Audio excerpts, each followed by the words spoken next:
Escaping from prison is a tough ask for anyone.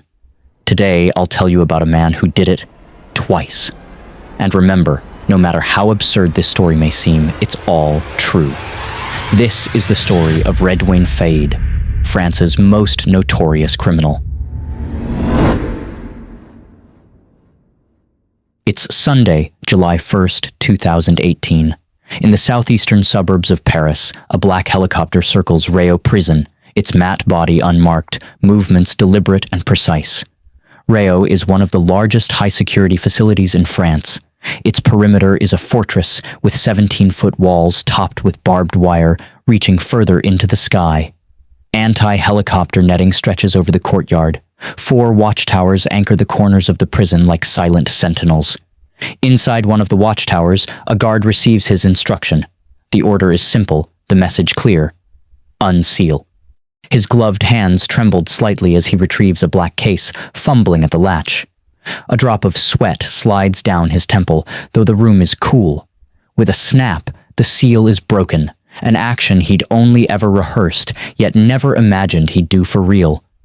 In every tower, the same motion unfolds, ritualistic, mechanical. This was not a drill. From the case, the guard pulls out an HKG-36 assault rifle. He steps to the window, points the weapon at the unmarked helicopter, and takes aim. Earlier that day, 2 guards unlocked cell 207, where Redoine Faïd was being held in solitary confinement. One of the most heavily guarded prisoners in the world, Faïd had a record of over 30 armed robberies, some involving hostages, and one that ended in the tragic death of a 26-year-old police officer, Aurélie Fouquet. And yet, despite the violence in his past, Faïd was surprisingly likable. Charming, smart, easygoing. He had a disarming smile that could melt suspicion, even among those trained not to trust him. The guards chuckled at a remark he made as they patted him down, staying alert but relaxed. They'd done this routine before. Still, unease hung in the air. In recent weeks, drones had been spotted circling the prison. And Faïd? He wasn't just any inmate. He'd once escaped prison before, and twice escaped arrest while in police custody. But today felt normal. Nothing seemed off. Search complete, the guards led Redoine down the corridor toward the visiting room where his brother was waiting. 20 miles away, an entirely different drama was unfolding. At a small landing strip, 65-year-old flight instructor Stéphane B. greeted 2 new clients, a father and son duo who introduced themselves as Frédéric and Julien. They'd paid €500 for a scenic ride in Stéphane's vintage Alouette 2, a light helicopter from the 1950s. The trio climbed aboard. The engine roared to life, and the aircraft lifted gently into the summer sky. But just minutes into the flight, Frédéric tapped Stéphane on the shoulder. "Can we land?" he asked casually, "just for a quick toilet break." Stéphane obliged, setting the aircraft down in a nearby clearing. The 2 men disappeared into the woods. When they returned, they were no longer tourists. Each now held an AK-47 automatic rifle. "We know where you live," one said coldly. "We have men at your house. If you don't do exactly what we say, your family will pay the ultimate price." Stéphane froze. His heart hammered in his chest. He nodded timidly, petrified by what was happening. The helicopter lifted off once more, this time under armed threat. And it was just the beginning. Moments later, the men ordered Stéphane to land again. A 3rd accomplice appeared from the bushes, dressed head to toe in black. He lugged heavy black duffel bags, tossing them into the waiting helicopter. The men were clearly prepared. Inside the bags, masks, tear gas, smoke grenades, automatic rifles, bulletproof vests, and an angle grinder. Redoine Faïd was born in 1972 in Creil, a working-class town north of Paris. His parents, Algerian immigrants who had arrived in France in 1969, struggled to make ends meet. His father toiled in a chemical factory. His mother cleaned office buildings. Redoine shared a tiny apartment with 8 brothers and 3 sisters. There was barely enough space, and never enough money. By the time he was 6, Redoine was no stranger to racial discrimination in 1970s. Children and adults alike called him Petit Merguez, a racial slur hurled at Algerian and North African immigrants. The taunts stung like acid, carving a deep sense of exclusion into his young mind. It was around this time, with anger and desperation mounting and acceptance slipping away, that Redoine committed his first theft. His parents punished him harshly, with his mother making him swear he would never steal again. Redoine soon developed an unhealthy fascination with French crime thrillers and American gangster films, watching them obsessively again and again. He memorized dialogue and reenacted entire scenes of tough men taking what they wanted with charm, violence, and style. To Redoine, it wasn't just fiction, it was instruction. Antonio Montana. And you? What you call yourself? Inspired by characters like Tony Montana, Redoine aspired not just to watch, but to live the life of a cinematic outlaw. His publisher, Pierre Fournier, would later claim that at a young age, Redoine was determined to become either a policeman or a thief. By his teens, the choice was clear. He became a prolific thief. TVs, stereos, computers, anything he could sell. He bought flashy clothes and jewelry, presenting himself as leading a luxurious and flamboyant life in a desperate bid to be accepted. In 1990, during his final year of school, Redoine took his first step into serious crime. He walked into a bank, pulled out a gun, and pointed it at the cashier. Then, as if reading from a film script, he delivered a chilling line from a French gangster movie. "Shut up. Do what I tell you. I've got nothing against you. I only want the money. Think of your children." He was 18 years old at the time, and was just getting started. Burdened by the hardships of immigrant life, Faïd's father had returned to Algeria, abandoning the family in search of a fresh start. Matters worsened when Faïd's mother died of leukemia in 1991. At just 19 years old, Redoine was already a seasoned criminal. As he later recalled in his biography, "I stopped caring from that moment on." His life continued to spiral into an endless wave of crime, growing more audacious and sophisticated with every score. Deeply influenced by movies, he recreated scenes from Point Break and Reservoir Dogs during his robberies, adopting cinematic tactics and dialogue. He would soon earn a reputation as France's most notorious criminal, infamous for spectacular heists and daring prison breaks. In 1995, with investigating officers closing in on 11 separate computer company robberies and his brother arrested, Redoine went underground. Later that year, he resurfaced in Creil, kidnapping the entire family of the BNP bank director and forcing him to open the vault. During the ordeal, Redoine and his accomplices wore masks of politicians, a direct nod to the heist style in the movie Point Break.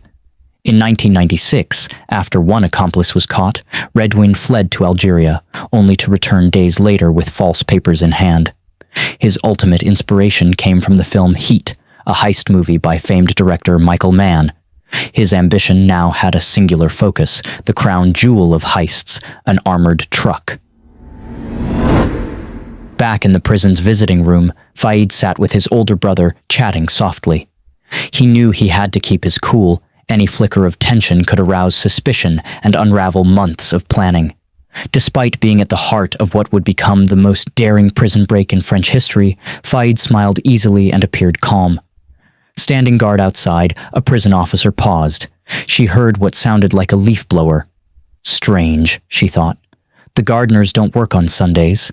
Overhead, the helicopter descended slowly and with precision. Every detail of the escape had been meticulously planned. The aircraft, a vintage Alouette 2, was the only model nimble and compact enough to slip through the prison's helicopter prevention netting. And in Stéphane B, the hijackers had one of the only pilots in Paris skilled enough to manage the maneuver and keep the chopper steady. The gunman gave strict orders. The helicopter was not to land. Somehow, the criminals knew that the French police are not allowed to shoot at a helicopter while in flight, and they exploited that technical loophole perfectly. This wasn't Faïd's first prison break. 5 years earlier, in April 2013, he broke out of Sequedin prison, another high-security facility. Armed with explosives allegedly smuggled in by his wife, Faïd blasted through 5 prison doors. He took 4 wardens hostage at gunpoint, forced them into a getaway car, and fled. The hostages were later released unharmed. Faïd torched the vehicle before switching cars to cover his escape. He remained at large for 6 weeks before being recaptured. The 46-year-old was recaptured just north of Paris. In the gritty underworld of France, Redoine Faïd was more than a criminal. He was a legend, famed for his uncanny ability to evade capture. July 1997. Faïd had a plan and a target, a 6-ton armored bullion van. After weeks of tracking its route, the crew struck in a quiet industrial zone outside Paris. As the armored truck rolled into view, Faïd drove a Renault straight into its front grille. Within seconds, 2 other vehicles closed in from the front and back, trapping the armored van in a perfect box. 5 masked men leapt out, clad in hockey masks and wielding AK-47s. It was a scene ripped straight from the movie Heat. They slapped explosives against the glass and body of the van, forcing the 3 security guards to surrender without resistance. But the crew had underestimated the weight of their prize. There was too much cash and too little time. It took about 3 minutes for the police to arrive on the scene. The air erupted in heavy gunfire. Bullets sliced through the night. Faïd took a bullet to the shoulder. Though they managed to escape with approximately 400,000 euros, Redoine had bled badly, leaving implicating DNA evidence on the crime scene. In September 1998, French police finally tracked Faïd to a train traveling from Germany into France. They intercepted him in Switzerland, where he was using false papers. As officers led him off the train, Faïd suddenly bolted, leaping onto the tracks just as a high-speed train thundered past. It missed him by inches, but blocked the pursuing officers. When the train cleared, Faïd was gone. Despite handcuffs and a broken ankle from the jump, Faïd limped to the nearby Mövenpick Hotel, slipping in through a rear service door. Housekeeping staff were prepping rooms, doors left ajar. He ducked into one and hid under the bed, lying still for 3 hours as police scoured the streets outside. In desperation, he took a gamble. A payphone stood just outside the hotel. He hobbled out and placed a call to a contact who might help him escape. But when he turned around, he faced 20 police officers, their weapons drawn. The next morning, 2 officers escorted Faïd to the hospital. He was visibly in pain, his ankle likely fractured. As they walked down a hallway, Faïd made his move. He dropped his crutches, drove an elbow into one officer's face, and snatched the other's sidearm. Trained in Krav Maga, the Israeli self-defense system, Faïd disarmed both men within seconds. Then he ran, escaping law enforcement for the second time in under 24 hours. After 3 months on the run, his luck finally ran out. He was eventually captured in Paris on December 28, 1998. The court sentenced him to 18 years for armed robbery, but Faïd's story doesn't end here. In March 2009, after a decade behind bars, Redoine was paroled for good behavior. A year later, he published a memoir, casting himself as a reformed man. He toured television studios to promote the book which chronicled his criminal past. In interviews, he spoke with charisma and remorse, famously declaring that "my demons are completely dead." He became a media sensation, France's most charming ex-bandit, a TV regular and celebrity. Despite his public transformation, Redoine Faïd never truly left the criminal world. Behind the charm and TV appearances, he quietly orchestrated high-stakes heists, always one step removed, yet deeply involved. Then, in May 2010, everything changed. On a quiet suburban road, 26-year-old officer Aurélie Fouquet sat beside her partner, Thierry Moreau. It was just another routine patrol. They talked about life, her newborn, and the comfort of being back in uniform. Neither of them knew what was coming. The radio crackled to life. Armed suspects in a white van, fleeing the scene of an attempted armored car robbery. Fouquet flicked on the siren and accelerated toward the A4 highway. What happened next would send shockwaves across France. A gang of heavily armed men had attempted to hijack a truck carrying 16 million euros, but the plan unraveled when police were tipped off mid-operation. A high-speed chase followed. The white van, now the target of a national manhunt, crashed on the highway. Cornered and desperate, the 4 masked men climbed from the wreckage, guns raised, adrenaline surging. Aurélie Fouquet and Thierry Moreau pulled onto the scene just as the chaos unfolded. Gunfire erupted instantly. Bullets slammed into their patrol car. Moreau returned fire, wounding one of the attackers, but took a shot to the shoulder. Aurélie was struck several times. She would not survive the onslaught. The death of the young mother sent a nation into mourning. French President Nicolas Sarkozy addressed the country at her funeral. "We will do everything it takes to find those responsible," he declared. Detectives scrambled for leads, and one name surfaced again and again: Redoine Faïd. He was brought in for questioning but denied any involvement. With practiced charm, he continued speaking on TV, at one point even appearing as an expert on a program about Aurélie Fouquet's murder. But behind the performance, the truth was closing in. On June 28, 2011, Faïd was arrested based on compelling evidence, including security footage that captured him inside the white van used in the attack.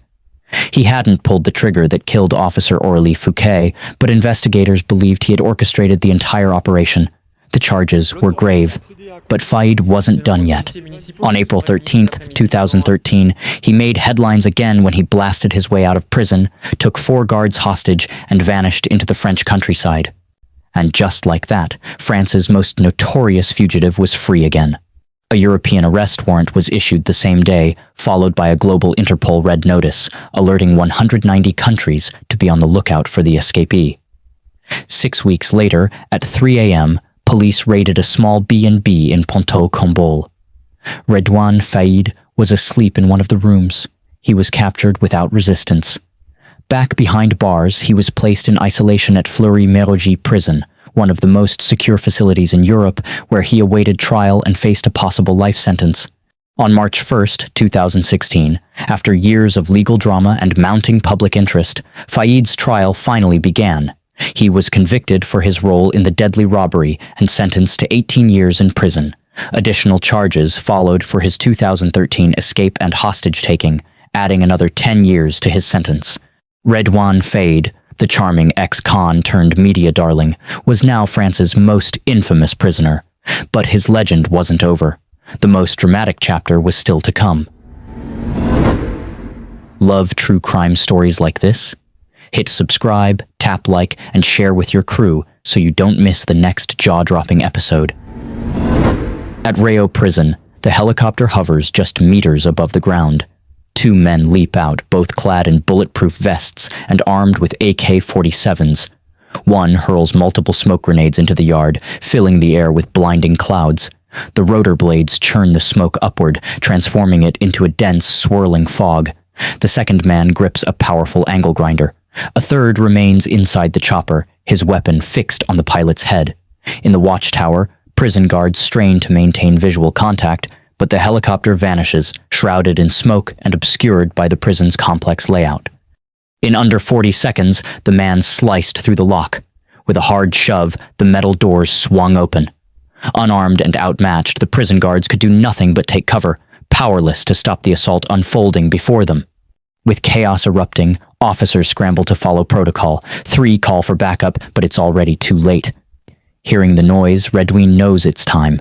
The grinder slices through the lock on the visiting room.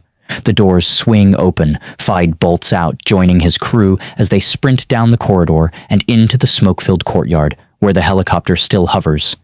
The entire escape plays out in less than 10 minutes. Inmates gather against the window to watch, erupting into applause and cheers as the helicopter climbs higher. And just like that, Redoine Faïd disappears into the wind. 3 weeks after the escape, Redoine Faïd is spotted near a service station in Paris. As officers move in, he flees with an accomplice, once again managing to slip away. The car is later discovered abandoned in a parking lot. Inside, plastic explosives. It's a chilling clue, suggesting Faïd may have been planning something far more dangerous than just lying low.